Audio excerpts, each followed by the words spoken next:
si Milo ngayon. Nakabantay na naman siya dito kay Tet na natutulog. Ganyan ang aking mga kittens. Talagang very protective sila lalo na sa bata. Otherwise, minsan ako pag natutulog makikita mo yung isa nasa tabi ko, yung isa nandito sa paa ko, yung isa nandun sa medyo kabila. Ganyan yung mga pusa ko. Now naman, si Milo, ayan, nagbabantay kay Tet. Pinabantayan si Tet while sleeping. So, nakaka-proud at nakaka-amaze na ganyan yung mga pusa. Marunong silang magbantay at magpahalaga. Hello, baby Milo. Hey! Hey! Oh. Don't you worry guys, si Milo po at ang aking mga ibang pusa ay lagi pong naliligo yung mga yan. So, malinis po sila at hindi pag-alaga ng pusa.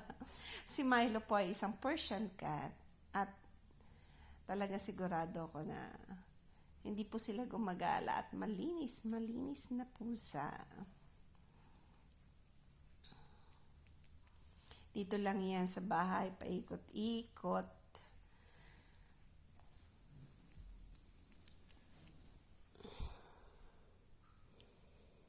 Ganyan po ang aking mga kittens. Tingnan mo. Bait po siya. Mababait po ang mga pusa ko. Ang baby Milo ko. Ang baby Milo. Ha?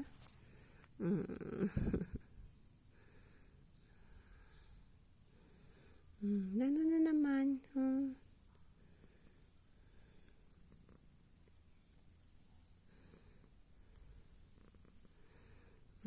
Bantayan mo si Tet. Ha? Tapusin ko nilaban ko. Ha?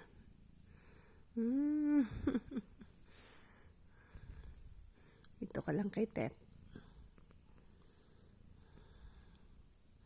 Ganyan po ka, lalambing sila.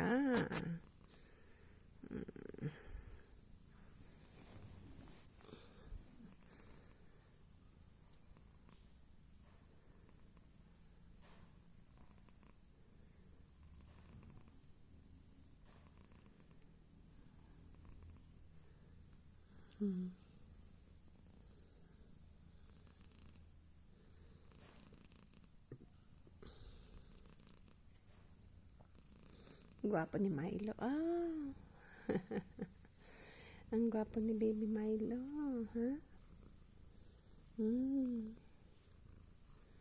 Ang aking Teresita. Ayan at higang-higa. Ay.